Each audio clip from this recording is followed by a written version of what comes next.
एक नई वीडियो के साथ आज मैं फिर हाजिर हूं, आपका होस्ट और दोस्त विक्रांत जोशी। आपका स्वागत करता हूं मेरे रिव्यू मास्टर में। आज की इस वीडियो में हम लोग बात करेंगे टॉप 10 ड्रोन्स के बारे में, जो कि आर्म ड्रोन्स हैं, कॉम्बैट ड्रोन्स हैं। इसमें जो ड्रोन्स सबसे कम पेलोड की क्षमता रखता होगा, सबसे कम हथियारों का इस्तेमाल करने योग्य होगा, उसको 10वें नंबर पे रखेंगे, और जो इनमें सबसे बेहतर होगा उसको क्रमशः बढ़ाते हुए एक पहले स्थान पर लेकर जाएंगे। तो ऐसे बहुत से ड्रोन हैं जो इसमें छूट जाएंगे, क्योंकि वो हो सकता है सर्विलांस ड्रोन हो या उनका इस्तेमाल कॉम्बैट में ना किया जाता हो। तो चलिए जान लेते हैं। हमारी इस कड़ी में जो 10वें नंबर का यूएवी है वो अंका अनमैन्ड एरियल व्हीकल है, जो कि टर्किश एयरफोर्स 2017 से इस्तेमाल कर रही है। इसका निर्माण टर्किश एरोस्पेस इंडस्ट्रीज के द्वारा किया गया है और यह रिकॉनेसेंस, सर्विलांस, टारगेट रिकॉग्निशन और डिटेक्शन की रिक्वायरमेंट पूरी करता है टर्किश आर्म्ड फोर्स की। इसकी जो टोटल पेलोड कैरिंग कैपेसिटी है वो 200 किलोग्राम की है। इसमें IFF सिस्टम लगा हुआ है, जो कि आइडेंटिफिकेशन फ्रेंड एंड फोए कहलाता है। इसके अलावा लेजर डेजिग्नेटर, लेजर फाइंडर और वेपन पेलोड के नाम पर इसमें रॉकेटसन का स्मार्ट माइक्रो म्यूनिशन लगा हुआ है। एयर लॉन्चर मिसाइल लगी हुई है और लेजर गाइडेड रॉकेट का इस्तेमाल भी यह करता है। इसको पावर देने के लिए 150 HP का turbo prop PD170 engine develop किया गया है, जो कि टर्किश इंजन इंडस्ट्री द्वारा किया गया है।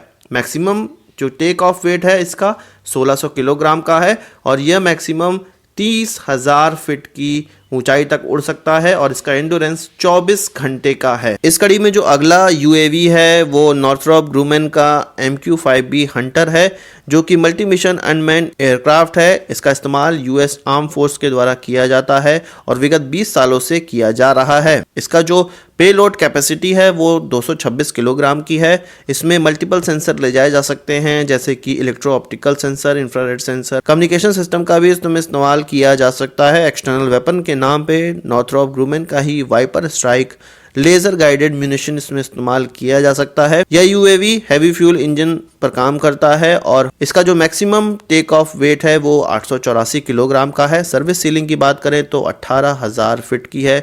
स्पीड की बात करें तो 120 नॉट की यह मैक्सिमम स्पीड प्राप्त कर सकता है। 21 घंटों तक एयरबॉर्न रह सकता है। इसका जो एक लार्जर वर्जन है MQ-5C हंटर उसको कहा जाता है, वो लगभग 30 घंटों तक एयरबॉर्न रह सकता है। अगले यूएवी की बात करें तो वह विंगलुंग 2 है, जो कि aviation industry corporation of China के द्वारा बनाया जाता है। यह विंगलुंग 1 यूएवी का ही एक उन्नत वर्जन है, एडवांस वर्जन है, और इसका इस्तेमाल पीपुल लिबरेशन आर्मी एयरफोर्स में किया जाता है। इसका जो मेन काम है वो सर्विलांस, रिकॉग्निजेंस, एयर स्ट्राइक का है और यह 480 किलोग्राम का एक्सटर्नल पेलोड ले जाया जा सकता है। इस पेलोड में अलग अलग प्रकार के बम, जैसे कि 12 लेजर गाइडेड बम का इस्तेमाल किया जा सकता है।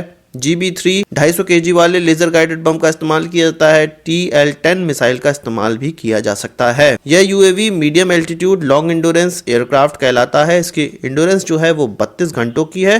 क्रूज स्पीड इसकी जो है वो 199 नॉट की है और इसका जो मैक्सिमम टेक ऑफ वेट है वो 4200 किलोग्राम का है। सर्विस सीलिंग की बात करें तो 32,000 फीट तक यह उड़ान भर सकता है। इस कड़ी में जो अगला यूएवी आता है वो MQ-IC ग्रे ईगल है, जो कि आर्मी एविएशन मॉडर्नाइजेशन प्लान के तहत डेवलप किया गया था। इसका जो डिज़ाइन है वो जनरल एटॉमिक्स एरोनॉटिकल सिस्टम के द्वारा किया गया है। यह एयरक्राफ्ट भी रिकॉनेसेंस, सर्विलांस और टारगेट एक्विजिशन के लिए इस्तेमाल किया जा सकता है। इसकी जो पेलोड कैपेसिटी है वो 488 किलोग्राम की है। इसमें अदर पेलोड जैसे कि electro optical sensor, infrared sensor, synthetic aperture radar और कम्युनिकेशन रिले सेंसर का इस्तेमाल भी किया जा सकता है। इसको पावर देने के लिए 165 HP का हैवी फ्यूल इंजन इस्तेमाल किया जाता है। इसका जो मैक्सिमम टेक ऑफ वेट है वो 1633 किलोग्राम का है और यह 29,000 फीट की ऊंचाई तक उड़ान भर सकता है। मैक्सिमम स्पीड जो है इसकी वो 167 नॉट की है और इसका एंडोरेंस 25 घंटों तक का है। और इसके एक नया एक्सटेंडेड रेंज वर्जन आया है, जो कि 40 घंटों का एंडोरेंस रखता है। अगला जो यूएवी है वो याबुन यूनाइटेड 40 एयरक्राफ्ट है, जो कि स्मार्ट आई 2 के नाम से भी जाना जाता है। इसका development UAE based manufacturer Adcom system के द्वारा किया गया है और ये अल्जीरियन एयरफोर्स में इस्तेमाल भी किया जाता है और इसका जो लोकल नेम है वो अल्जीरिया 54 रखा गया है। इसकी जो मैक्सिमम पेलोड क्षमता है वो 1000 किलोग्राम की है और इसमें अलग अलग प्रकार के सेंसर्स, सर्विलांस सिस्टम, कैमरा और सिंथेटिक अपर्चर रडार, इसके अलावा सोनार भी ले जाया जा सकता है। इसको पावर मिलती है hybrid turbine electric propulsion system के द्वारा और यह जो एयरक्राफ्ट है वो मैक्सिमम 118 नॉट की स्पीड तक जा सकता है। 120 घंटे तक एयरबॉर्न भी रह सकता है। इसका जो maximum permissible take off weight है वो 1500 किलोग्राम का है। इसके बाद जो यूएवी आता है वो CH-5 यूएवी है, जो कि रेनबो यूएवी के नाम से भी जाना जाता है। इसका डिजाइन और डेवलपमेंट किया है China aerospace science and technology corporation के द्वारा और यह नवंबर 2016 में सामने आया था, जो कि यूएस के MQ-9 रीपर ड्रोन की तरह ही लगता है। यह ड्रोन भी अलग अलग मिशंस के लिए डिजाइन किया गया है। Combat mission, reconnaissance, surveillance, patrol, target positioning, इन सभी चीज़ों के लिए इसका इस्तेमाल किया जा सकता है। मैक्सिमम टेक ऑफ वेट जो इसका है वो 3300 किलोग्राम का है। पेलोड कैपेसिटी की बात करें तो वो 1200 किलोग्राम की है। इसमें गाइडेड एंटी आर्मर मिसाइलें इस्तेमाल की जा सकती हैं और इसको जो पावर मिलती है वो 330 HP के सिंगल इंजन से प्राप्त होती है। 118 नॉट की यह मैक्सिमम स्पीड तक जा सकता है और 60 घंटों का इसको एंड्योरेंस प्राप्त होता है। इस कड़ी में जो अगला यूएवी है वो प्रेडिएटर B MQ-9 रीपर भी इसको कहा जाता है, जो कि यूएस की air force, NASA, royal air force, Italian, French और स्पेनिश एयरफोर्स में इस्तेमाल किया जाता है। इसका डेवलपमेंट भी जनरल एटॉमिक्स के द्वारा किया गया है और STANAG 4671 नाटो स्टैंडर्ड को यह फॉलो करता है। प्रेडिएटर B ड्रोन अपने पुराने प्रेडिएटर से 2 गुना फास्ट है और 5 गुना ज़्यादा पेलोड ले जा सकता है। इसकी जो मैक्सिमम पेलोड क्षमता है वो 1746 किलोग्राम की है और यह 50,000 फीट की ऊंचाई तक उड़ान भर सकता है। मैक्सिमम स्पीड जो इसकी है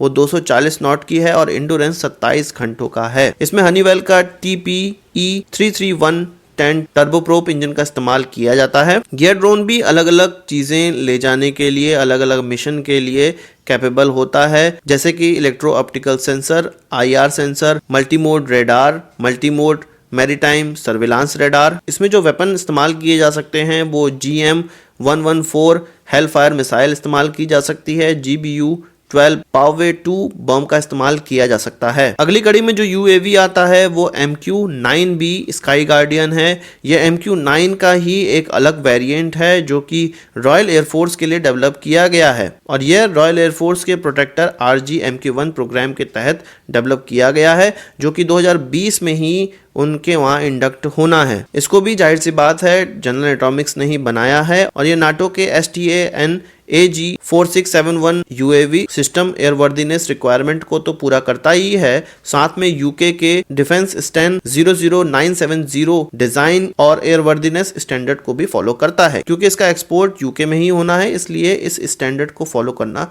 आवश्यक है और इसी के लिए इस वेरिएंट को डेवलप किया गया है। इसका मैक्सिमम टेक ऑफ वेट है वो 5670 किलोग्राम का है और इसमें 9 अलग अलग तरह के पेलोड स्टेशन हैं, जिसकी मैक्सिमम पेलोड क्षमता 1814 किलोग्राम की है। इसके द्वारा भी same AGM-114 Hellfire missile deliver की जा सकती है और लेजर गाइडेड बम भी इसके द्वारा डिलीवर किए जा सकते हैं।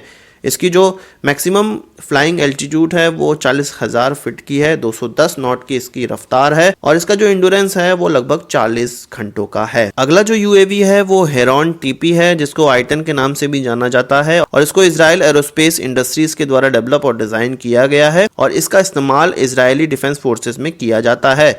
इसका जो मैक्सिमम पेलोड क्षमता है वो 2700 किलोग्राम की है और इसमें मल्टीपल मिशन सिस्टम ले जाए जा सकते हैं, जैसे कि synthetic aperture radar, global system for mobile communication intelligence sensor. Combat payload इसके हैं गाइडेड बम और एयर टू ग्राउंड मिसाइल्स। इसको जो पावर मिलती है वो प्रैट एंड विटनी के PT-6A 1200 bhp के इंजन से प्राप्त होती है। इसका जो एंड्योरेंस है वो 40 घंटों का है, जो मैक्सिमम स्पीड है वो 220 घंटों की है और इसका maximum take off weight 5670 kilogram का है। और हमारा जो सबसे पहले नंबर का यूएवी है वो प्रेडिएटर C एवेंजर ड्रोन है, जो कि जनरल एटॉमिक्स के द्वारा ही बनाया गया है। इसकी पहली उड़ान जो हुई थी वो अप्रैल 2009 में हुई थी और इसका मैक्सिमम टेक ऑफ वेट कहा जाता है कि 8205 55 किलोग्राम का है और इसके द्वारा जो मैक्सिमम पेलोड ले जाया जा सकता है वो 2948 किलोग्राम का है। इसका जो वेपन पेलोड है वो हेलफायर मिसाइल है, गाइडेड बम है, लेजर गाइडेड बम है। इसके अलावा GBU 16x48 बम्स का इस्तेमाल भी यह कर सकता है। Predator C drone predator B drone से ज्यादा स्पीड देते हैं क्योंकि इसमें लगा है प्रैट एंड विटनी का PW545B टर्बोफैन इंजन और इसका जो सर्विस सीलिंग है, मैक्सिमम एल्टीट्यूड है वो 50,000 फीट की है। जो रफ्तार है वो 400 नॉट की है और इसका एंड्योरेंस 20 घंटों का है। तो यह थे विश्व के 10 ऐसे कॉम्बैट ड्रोन जिनका इस्तेमाल बहुत ज्यादा किया जाता है।